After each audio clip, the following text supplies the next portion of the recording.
अध्याय 1। चंद्रपुर का अंधेरा और राजकुमार का प्रण। चंद्रपुर राज्य की रातें अब पहले जैसी नहीं थीं। कभी यहाँ तारों की रोशनी से पूरा आकाश जगमगाता था और लोग अपनी खिड़कियां खोलकर ठंडी हवा का लुत्फ उठाते थे, लेकिन अब सब कुछ बदल गया था। जादूगर के काले जादू ने राज्य के चारों ओर एक गहरा धुंधला आवरण बना दिया था, जिसने न सिर्फ सूरज की रोशनी को रोक दिया था, बल्कि लोगों के दिलों से उम्मीद की चमक भी छीन ली थी। राजकुमार नील अपनी बहन राजकुमारी अमृता के कमरे में चुपचाप खड़ा था।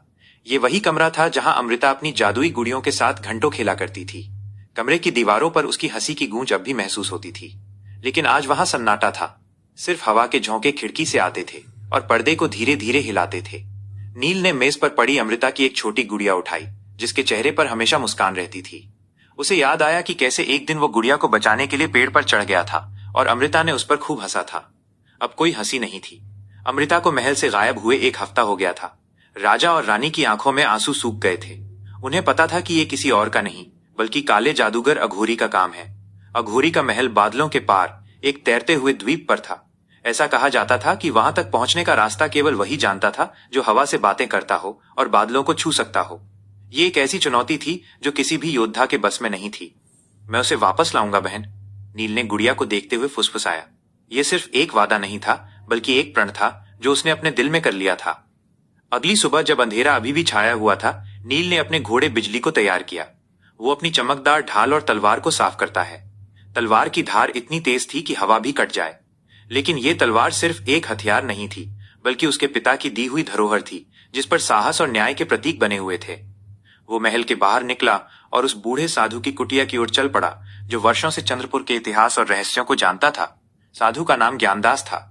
वो एक बरगद के पेड़ के नीचे बैठे थे, जिनकी दाढ़ी उनकी छाती तक लटक रही थी और आंखें ज्ञान की चमक से भरी थीं। नील ने उनसे अपनी पूरी कहानी बताई और पूछा, मुझे जादूगर के महल तक पहुंचने का रास्ता बताइए गुरुदेव।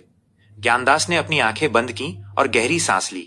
राजकुमार, अघोरी के महल तक पहुंचना एक नामुमकिन सफर है। उसके महल तक पहुंचने के लिए तुम्हें 3 सबसे मुश्किल पहेलियों को पार करना होगा। पहली पहेली हवा की है, दूसरी पानी की और तीसरी मिट्टी की। नील ने बेचैनी से पूछा, लेकिन वो पहेलियां क्या हैं? ज्ञानदास ने अपनी आंखें खोली और नील को देखते हुए कहा, पहली पहेली तुम्हें रत्नों के पहाड़ में मिलेगी। उस पहाड़ तक पहुंचने के लिए तुम्हें सबसे पहले अंधकार के जंगल को पार करना होगा। अंधकार का जंगल? नील के चेहरे पर चिंता की लकीरें उभर आईं। वह जानता था कि उस जंगल के बारे में कई भयानक कहानियां थीं। लोग कहते थे कि उस जंगल में पेड़ों की जड़ें चलती हैं और कांटों वाली लताएं रास्तों को बंद कर देती हैं। हाँ राजकुमार, लेकिन याद रखना, वो जंगल सिर्फ ताकत से नहीं, बल्कि बुद्धि से पार होगा। वहां तुम्हें एक पुरानी आत्मा मिलेगी जो तुम्हारी मदद कर सकती है, लेकिन तुम्हें उसका विश्वास जीतना होगा। ज्ञानदास ने अपनी बात पूरी की। नील ने तुरंत अपने घोड़े की लगाम खींची। मैं तैयार हूं, मैं किसी भी चुनौती का सामना करूंगा। ज्ञानदास ने उसकी पीठ थपथपाई। जाओ राजकुमार, तुम्हारा साहस और प्रेम ही तुम्हारी सबसे बड़ी शक्ति है, लेकिन इस यात्रा में कभी भी अपनी तलवार पर पूरी तरह से भरोसा मत करना। नील ने साधु को प्रणाम किया और बिजली पर सवार होकर अंधकार के जंगल की ओर बढ़ चला। उसका दिल धड़क रहा था, लेकिन उसकी आंखों में एक अजीब सी चमक थी, अपनी बहन को बचाने की चमक। वो जानता था कि यह सफर आसान नहीं होगा, लेकिन उसके पास पीछे मुड़ने का कोई रास्ता नहीं था। उसका पूरा राज्य और उसकी बहन की हंसी उसकी वापसी का इंतजार कर रहे थे। अध्याय 2। अंधकार का जंगल और बूढ़े कछुए का रहस्य। राजकुमार नील अपने घोड़े बिजली पर सवार होकर अंधकार के जंगल के प्रवेश द्वार पर पहुंच गया। दिन का उजाला अब धुंधली रोशनी में बदल गया था और हवा में नमी और अजीब गंध थी। जंगल के पेड़ इतने घने थे कि उनकी शाखाएं एक दूसरे से इस तरह उलझी हुई थीं, जैसे कोई विशाल मकड़ी का जाल हो।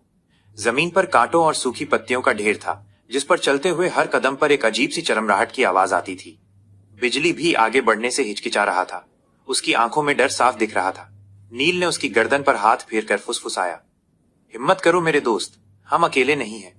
जैसे ही वे जंगल के अंदर गए, पेड़ों की शाखाएं उनके रास्ते को रोकने लगी। नील ने अपनी तलवार से उन्हें काटना शुरू किया, लेकिन जितनी शाखाएं वो काटता, उससे दोगुनी और उगाती। कुछ ही देर में वो थक गया। ज्ञानदास की बात उसे याद आई। ये जंगल सिर्फ ताकत से नहीं, बल्कि बुद्धि से पार होगा। नील ने तलवार चलाना बंद कर दिया और चारों ओर ध्यान से देखने लगा। तभी उसे एक धीमी, दर्द भरी आवाज सुनाई दी। वो आवाज जमीन से आ रही थी। नील ने नीचे देखा तो वहां एक विशाल बूढ़ा कछुआ अपने खोल के नीचे फंसा हुआ था। उसका खोल एक बड़े पेड़ की जड़ से दबा हुआ था। कछुए की आंखें थकी हुई थीं और वो मुश्किल से सांस ले रहा था। क्या तुम ठीक हो दोस्त? नील ने पूछा। कछुआ बोला, मैं सैकड़ों सालों से यहाँ हूँ। ये जंगल मुझे बाहर नहीं जाने देता। नील ने अपनी पूरी ताकत लगाकर उस पेड़ की जड़ को धक्का दिया, लेकिन वो टस से मस नहीं हुई। नील ने फिर से कोशिश की और इस बार वो बिजली की मदद से जड़ को खींचने लगा। कुछ देर की कोशिश के बाद जड़ थोड़ी हट गई और कछुआ अपने खोल से बाहर आ पाया। कछुआ ने अपनी गर्दन हिलाते हुए कहा, तुम पहले ऐसे इंसान हो जिसने मेरी मदद की है राजकुमार। इस जंगल में सब सिर्फ अपनी फिक्र करते हैं। उसने अपनी गर्दन घुमाई और उसकी आंखों में एक अजीब सी चमक आ गई। मुझे पता है तुम यहाँ क्यों आए हो। तुम रत्नों के पहाड़ तक पहुंचना चाहते हो, लेकिन ये जंगल तुम्हें सीधे जाने नहीं देगा। नील ने पूछा, तो फिर मैं क्या करूं?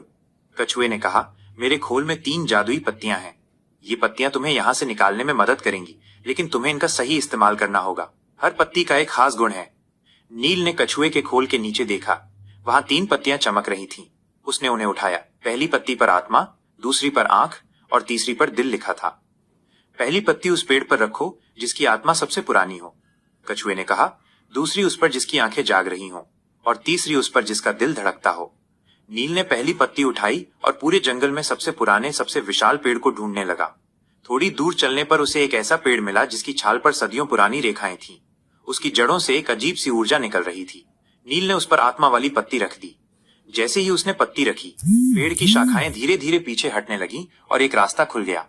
अब नील ने आंख वाली पत्ती ली और आगे बढ़ा। उसे एक ऐसा पेड़ ढूंढना था जिसकी आंखें जाग रही हों।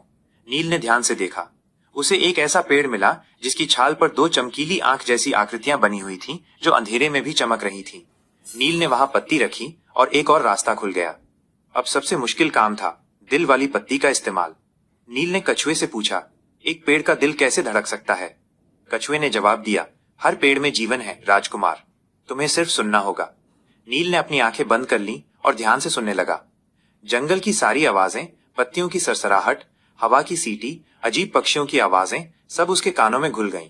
लेकिन तभी उसे एक धीमी स्थिर धड़कन की आवाज सुनाई दी।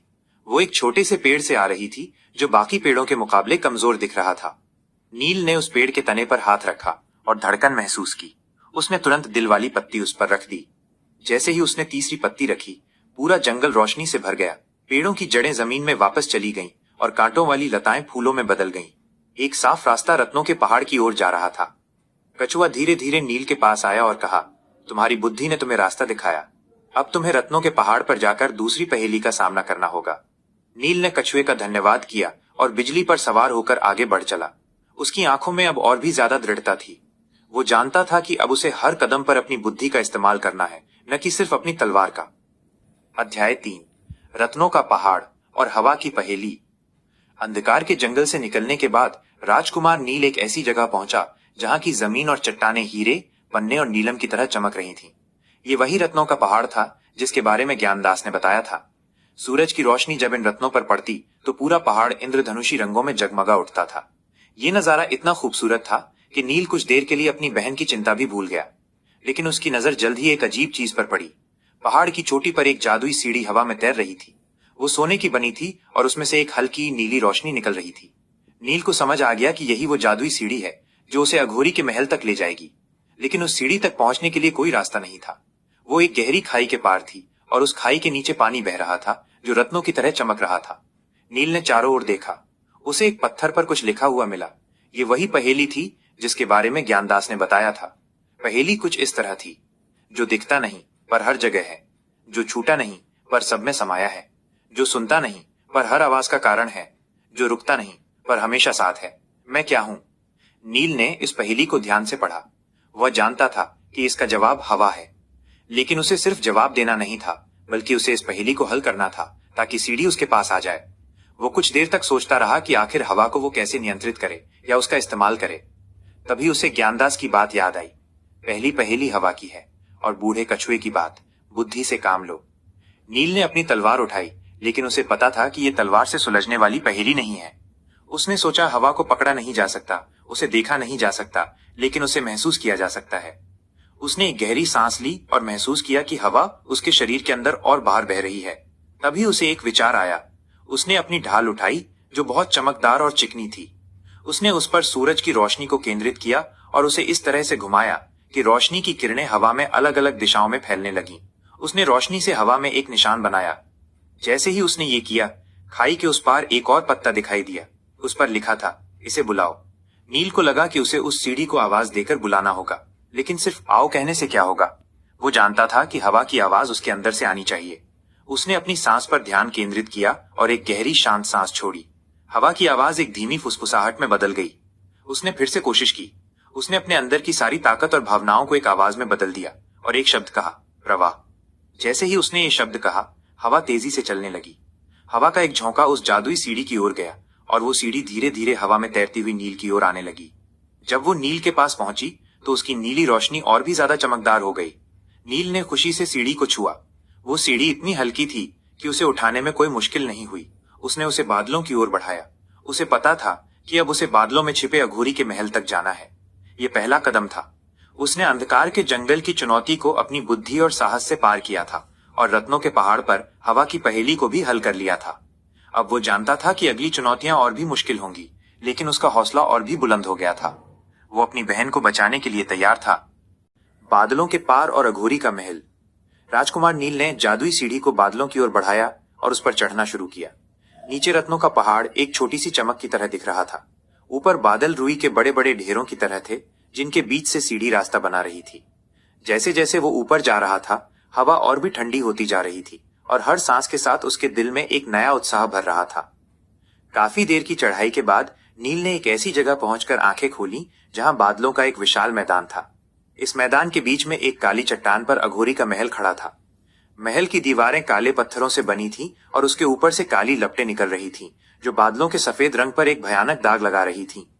महल के चारों ओर अजीब सी आवाजें गूंज रही थीं, जैसे किसी के रोने और हंसने की आवाज एक साथ आ रही हो। नील ने अपनी तलवार और ढाल को ठीक किया और महल के मुख्य द्वार की ओर बढ़ा। दरवाजा लोहे का था और उस पर भयानक जानवरों की आकृतियां बनी थीं। जैसे ही नील ने दरवाजे को छूने की कोशिश की, लोहे की आकृतियां जीवित हो गईं और एक जोरदार दहाड़ के साथ उसकी ओर बढ़ीं। तुम यहाँ क्या करने आए हो, छोटे राजकुमार? एक आकृति ने डरावनी आवाज में पूछा। यहाँ से वापस जाओ, वरना तुम्हारा अंजाम भी तुम्हारी बहन जैसा होगा। नील ने बिना डरे अपनी तलवार निकाली और उन्हें चुनौती दी। मैं अपनी बहन को लेने आया हूं, पीछे हटो। आकृतियां नील की ओर झपटी। नील ने अपनी तलवार से हमला किया, लेकिन तलवार उन पर कोई असर नहीं कर रही थी। वे सिर्फ हवा में तैरती छायाएं थीं, जिन्हें तलवार से काटा नहीं जा सकता था। नील ने सोचा, ये एक और जादू है, मुझे तलवार के अलावा कुछ और इस्तेमाल करना होगा। उसे ज्ञानदास की आखिरी चेतावनी याद आई, अपनी तलवार पर पूरी तरह से भरोसा मत करना। नील ने एक क्षण के लिए अपनी तलवार को नीचे रखा और अपनी ढाल उठाई। ढाल इतनी चमकदार थी कि वो एक शीशे की तरह काम कर सकती थी। उसने ढाल को इस तरह रखा कि उस पर महल से निकल रही काली लपटों की रोशनी पड़ी। ढाल पर पड़ते ही वो रोशनी एक तेज सफेद चमक में बदल गई। जैसे ही उसने उस चमक को उन छायादार आकृतियों पर डाला, वे अचानक जोर से चिल्लाने लगी। सफेद रोशनी उनके काले जादू को कमजोर कर रही थी। नील ने अपनी ढाल की चमक को और तेज किया और एक एक करके उन सभी आकृतियों को दूर धकेल दिया। कुछ ही देर में वे छायाएं महल के अंदर वापस चली गईं और दरवाजा खुल गया। अंदर का नजारा और भी भयानक था। महल के गलियारों में दीवारों पर लटकते हुए कंकाल थे और जमीन पर सूखी हड्डियों का ढेर था। हर तरफ एक अजीब सी बदबू थी और हवा में घुटन महसूस हो रही थी। नील सीधा महल के सबसे ऊंचे कमरे की ओर बढ़ा, जहां से काली लपटें निकल रही थीं। जैसे ही वो उस कमरे में घुसा, उसने देखा कि अघोरी एक ऊंचे सिंहासन पर बैठा हुआ था। उसकी पोशाक पूरी तरह से काली थी और उसकी आंखों में एक अजीब सी लाल चमक थी। वो अपने हाथ में एक जादुई छड़ी लिए हुए था। उसके ठीक सामने एक जादुई पिंजरे में उसकी बहन अमृता कैद थी। अमृता की आंखें बंद थीं और वो एक गहरी नींद में लग रही थी। अघोरी ने अपनी जगह से उठे बिना हंसते हुए कहा, तो तुम यहाँ तक पहुंच ही गए राजकुमार, लेकिन अब बहुत देर हो चुकी है। तुम्हारी बहन हमेशा के लिए मेरे जादू में सो चुकी है। नील ने गुस्से से अपनी तलवार उठाई। उसे छोड़ दो अघोरी। अघोरी ने अपनी छड़ी से एक मंत्र पढ़ा और कई छायादार राक्षस नील की ओर बढ़े। नील तैयार था। अध्याय 5। राजकुमार का प्रेम और अघोरी की हार। अघोरी के मंत्र पढ़ते ही छायादार राक्षस नील की ओर जोरदार आवाज करते हुए झपटे। वे काले धुएं से बने थे और उनके हाथ कांटों की तरह थे। नील ने अपनी तलवार से एक राक्षस पर वार किया, लेकिन तलवार बिना किसी रुकावट के उसके आर पार निकल गई, जैसे उसने हवा को काटा हो। अघोरी जोर से हंसा। तुम्हारी तलवार मेरी शक्तियों के आगे बेकार है राजकुमार। मेरे राक्षस सिर्फ आत्मा को छू सकते हैं, शरीर को नहीं। नील समझ गया कि ये एक और पहेली है। वो अपनी तलवार फेंक सकता था, लेकिन वो उसे पता था कि ये उसका सबसे अहम हथियार था। उसने अपनी तलवार को फेंकने के बजाय उसे अपने सामने की जमीन पर टिका दिया। उसने अपनी आंखें बंद की और अपनी बहन अमृता के बारे में सोचने लगा। उसे याद आया कि कैसे वो उसे हर मुसीबत से बचाता था और कैसे अमृता की हंसी उसके दिल को सुकून देती थी। उसने अपने दिल में महसूस किया कि उसके और उसकी बहन के बीच का रिश्ता तलवार या ढाल से ज्यादा मजबूत है। यही उसकी सबसे बड़ी ताकत है। उसने अपनी आंखें खोली और अपनी तलवार को उठाया। इस बार उसने तलवार को राक्षस की ओर नहीं बल्कि अपनी ढाल की ओर बढ़ाया। उसने तलवार की नोक को अपनी चमकदार ढाल से इस तरह रगड़ा कि एक तेज चिंगारी निकली। ये चिंगारी साधारण नहीं थी। ये राजकुमार के साहस और उसकी बहन के लिए उसके प्यार से पैदा हुई थी। चिंगारी हवा में उड़कर एक जादुई सुनहरी किरण में बदल गई। जैसे ही ये किरण उन छायादार राक्षसों से टकराई, वे एक जोरदार चीख के साथ धुएं में बदल गए। सुनहरी किरण का असर इतना तेज था कि अघोरी भी एक पल के लिए हिल गया। नील ने बिना समय गंवाए उस सुनहरी किरण को सीधे अघोरी की जादुई छड़ी की ओर फेंका। छड़ी पर लगते ही वो चिंगारी एक जोरदार धमाके के साथ फट गई। छड़ी अघोरी के हाथ से छूटकर जमीन पर गिर पड़ी और टूट गई। जैसे ही छड़ी टूटी, अघोरी की शक्ति खत्म होने लगी। उसके शरीर से काला धुआं निकलने लगा और वो धीरे धीरे कमजोर पड़ने लगा। उसकी आंखें लाल चमक होने लगी और वो एक बूढ़े कमजोर इंसान की तरह दिखने लगा। नहीं, मेरी शक्तियां, अघोरी चीखा। महल का जादू भी टूटने लगा। पिंजरा जिसमें अमृता कैद थी गायब हो गया और अमृता हवा में तैरती हुई धीरे धीरे जमीन पर आ गई। उसने आंखें खोली और नील को देखा। नील, अमृता ने धीरे से कहा। राजकुमार ने दौड़कर अपनी बहन को गले लगाया। वो बिल्कुल ठीक थी, जैसे कुछ हुआ ही न हो। अघोरी अब सिर्फ धूल का एक ढेर बनकर रह गया था। उसकी दुष्टता और उसके महल का अस्तित्व खत्म हो गया था। बादलों का द्वीप धीरे धीरे घुलने लगा और राजकुमार नील ने जादुई सीढ़ी को वापस बुलाया। वे दोनों सीढ़ी पर बैठे और अपने राज्य चंद्रपुर की ओर लौट आए। जैसे ही वे बादलों से नीचे उतरे, चंद्रपुर पर छाया हुआ अंधेरा भी दूर होने लगा। सूरज की पहली किरणें जमीन पर पड़ी और लोगों के चेहरों पर फिर से मुस्कान आ गई। महल में उनका जोरदार स्वागत हुआ। राजा और रानी ने अपने बच्चों को गले लगाया। नील ने अपनी तलवार और ढाल एक ऊंचे स्थान पर रख दी, क्योंकि वो जानता था कि उसकी सबसे बड़ी जीत किसी हथियार से नहीं बल्कि उसके दिल में छिपे सच्चे प्यार और साहस से हुई थी। कहानी समाप्त।